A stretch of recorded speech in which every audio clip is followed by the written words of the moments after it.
السلام عليكم ورحمة الله وبركاته. وحشتوني في فيديو جديد، وحشتوني موت يا بنات، موت موت. النهارده راجعه لكم كده في فيديو نشاط كله طاقه كله طاقه ايجابيه. هنا بقول لكم ازيكم عاملين ايه واخباركم ايه، طمنونا عليكم كتير قوي في الكومنتات كده تحت. النهارده بقى جالكم فيديو جديد. قلنا بقى ايه النهارده نروق مع بعض الصول وندي لبعض شجاعه.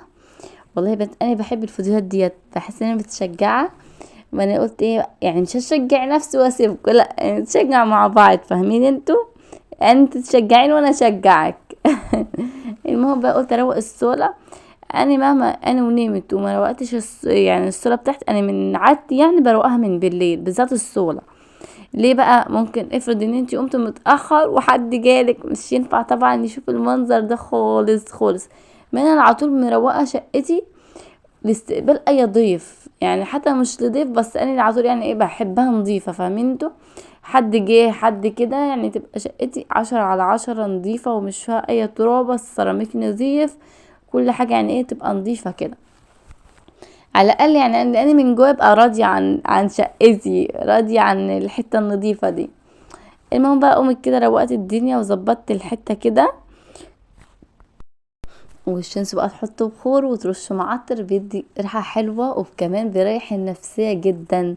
انا بس مسافه ما بروق الشقه بتاعتي والله يا بنات وبشوفها نظيفه، واجي كده يعني ارش ريحه جو كده واشغل حته بخور او اولع بخور وحب القران كده، يا نهار ابيض. لا احساس تاني بصراحه، يعني بينقلك في احساس تاني. عامه المفرشات اللي انا فرشاها على الركنيه ديت يا بنات بتحافظ جدا. انت لو لسه عروسه حاولي انت تجيبي مفروشات للركنيه بتاعتك. انا يعني انا من واحده كنت لسه عروسه مش فاهمه حاجه، فاهمين انتوا؟ اي واحده قبل ما تتجوز مفكره الجواز دي لعب، بس فكر مش لعب. اللي هو يعني انت ايه، شقه جديده، هدوم جديده، هتخرجي هتتفسحي، فاهمه انت؟ مش بتدوري على الاساسات الصح، يعني زي ايه؟ زي اللي انت تجيبي يعني ايه، اسمه ده يا رب مفارش ركنيات كاملة، في مفارش ركنيات كاملة. دي اي عروسة دلوقتي بتتابعني ولسه بتجهز نفسها الحقي جري انزلي وهاتيلك. انا بقى عشان اتجوزت ومش جبت الا بعد الجواز وكده، يعني ايه قلت بقى ايه مش في حاجة هتأثر عليا وكده، يعني واحدة واحدة ايه بقيت بجيب، يعني بقيت بجيب مفارش. عندي كذا دلوقتي عندي المفرش الرصاصي ده، وعندي كمان ما شاء الله المفرش الاحمر، وعندي كمان مفرش ابيض. والحمد لله اللي في نفسي فيه جبته برضو، يعني حتى لو في حاجة كنت مش جبتها قبل ما اتجوز وكده وافتكرتها بعد ما اتجوز، الحمد لله جبت. الحمد لله ربنا، يعني انا الحمد لله اللي على طول مع ربنا، واللي على طول بصلي واقول يا رب انا نفسي في الحاجة دي يا رب وادهاني. والله يا بنات بحس ان ربنا يا صاحبي يدهاني. اللي على طول عندي احساس ان ربنا معايا، عارفه قبل ما اعمل حاجه غلط انا من جوايا بحس الحاجه دي غلط، مش تعملي حاجه كده من جوايا بتقولي مش تعملي الحاجه دي. وطبعا يعني ضمير اللي لما يأنبك او اللي هو يحسسك بالغلط والصح دي حاجه حلوه كتير، يعني دي تفرحي لو عندك نفس الحته دي. المهم بقى ظبطت كده الركنيه وبتظهر كل ما بترتبي فيها حاجه الركنيه بتصغر، يعني هي ركنيه صغيره مش كبيره وكده، ومش بتاخد يعني مجهود، في ثانيه كده بتتروى وبتبقى معايا ايه تمام. بس انا اول حاجه ما بصحى من النوم كده بروقها، واوقات كتير زي ما انا عرفتكم بروقها من بالليل بالذات الصلاه، يعني هي صلاه ضيوف يعني ايه، لا حاسه لي لازم تتروق بصراحه. مش ينفع ان احنا ننام ونسيبها ايه متنحكشه او متبهدله. المهم اهو روقت الدنيا كده وظبطت الحاله. بصوا كل والله يا بنات كل ما بتروقوا حته تحسوا الحته يعني بتبان حلاوتها، او حلاوتها بتظهر. خلاص بقى كده، خلاص بقى رصيت بقى المسانج الكبيره دي كده، وهو اي حاجه اي حاجه يعني متبهدله وكده بظبطها واحده واحده. واخر بقى حاجه نحط بقى اللمسه الاخيره، المخدات الصغيره دي كده نرصها، انا بحب ارصها كده. او عايزه والله يا بنات اجدد المخدات بصراحه، حاسه ان هي بدأ شكلها رخم. ما ان شاء الله هجددها، بس مش اللي على هو على العيد، لا ممكن اجددها ان شاء الله على العيد الكبير عشان ابقى صادقه معاكم، فاهمين انتوا؟ مش اللي انا اقول لكم هجدد وهعمل دلوقتي، لا انا بدي بس اجدد الركنيات بتاعت المخده بس، والمفرش ده بتاع الترابيزه، ولما هحط الترابيزه هروح فرشيه على الترابيزه وكده.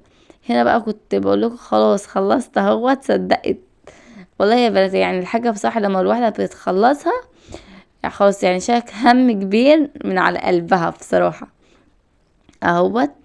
وفي نفس الوقت حد يعني دخل عليكم تلاقوا الدنيا ايه تمام كده، فاهمين انتوا ايه؟ يا نهار ابيض، صدمة، حد جنة، الدنيا متبهدلة، الدنيا متكركبة، نتكسف قدامهم ليه ونروق حاجتنا من بالليل. خلوكوا كده فريش، يعني ايه ال24 ساعة فريش يعني على طول ال24 ساعة ايه مروقين الدنيا ومظبطين حالكوا كده ومروقين على نفسيكوا. واوعي تأهملي في نفسك او في عيالك، يعني ادي مساحة ليك ولعيالك ولشقتك ولجوزك، فاهمة انت لو صحيتي بدري هتخلصي شقتك وتعرفي تهتمي بنفسك، هتعرفي تهتمي بعيالك، تعرفي تهتمي بنظافة عيالك. والله يا بنات ادوا نفسكم مساحة، يعني مش اللي انا طول النهار اروق في شقتي واسيب نفسي، فاهمين انتوا؟ لا، انت اهتمي بنفسك. انت لو مهتمة بنفسك والله يا بنات عمر ما جوزك هيبص لبره. في مثل بيقولك عبيطة اهملته جت ملبن وشقطاته. طب هو هيعمل ايه؟ ما واحدة عبيطة اهملته، هو هيعمل ايه؟ شاف ملبن ما طبعا هتشقطه. ما طبعا خلوا في علمكم الحتة دي على طول. شقتي ما تجيش عليا ولا اني اجي على شقتي، يعني لازم ان ال24 ساعة ابقى منظمة حياتي، حياتي يبقوا نضاف، انا ابقى نضيفة في نفسي، ابقى مهتمية بنفسي، ابقى مهتمية بشقتي، فاهمين انتوا؟ يعني كل حاجة تبقى يعني ايه مديها اهتمام، مش هسيب حاجة واهتم بحاجة تانية، لا كل حاجة تبقى تمام معايا وشقتي نضيفة وكله تمام كده وقشطة كده. خلاص بقى كده انا كنست الصورة هيت ونضفتها. ما انتوا بقى خلوا المثل ده في دماغكم ال24 ساعة زي ما انا حاطاه في دماغي. عبيط اهملته جت بلبل مش قطته. بصراحة الكلمة دي عجباني موت موت موت كده، الكلمة معناها حلو، فاهمين انتوا؟ صح والله، يعني لما واحدة عبيطة اهمل وهيعمل ايه؟ ما لازم يدور على ملبن تشقطه. وطبعا يعني الواحد ايه يخلي باله يعني ايه من نفسه وكده ويهتم. في ناس والله يا بنات بشوفهم يعني اللي هم مش بيبقى عندهم شغل كتير او كده، بس بيبقوا يعني ايه بيأهملوا في نفسيهم، فاهمين انتوا؟ يعني ممكن يسيبوا نفسيهم، لا اهم حاجة بقى بيتي وكده وطز في نفسي. لا مش طز في نفسي، طبعا لازم اهتم بنفسي، لازم ادي الوقت لنفسي، لازم اهتم بعيالي وادي الوقت لعيالي، لازم اقعد لعيالي كده واذاكر لهم، ولازم أنا ابقى معاهم واحده واحده عشان مش يتراجعوا في المذاكره. لازم أنا اخلي عيالي رقم واحد في حياتي، وبيتي رقم واحد، ونفسي رقم واحد، وجوزي رقم، يعني الحاجات دي كلها ارقام واحد، ما ينفعش فيهم حاجه تبقى رقم 2. خلاص بقى هنا بصوا ما شاء الله الصورة نطفت والدنيا بقت 10/10 وروقتها اهوت. وبصوا الدنيا بقت تمام معايا، والمفرش اهوت الابيض اللي انا كنت مطبقاه والدنيا ظبطت معايا. خلاص بقى كده خلصت، اشغل حبة قرآن كده مع حبة معطر والدنيا تبقى تمام معايا.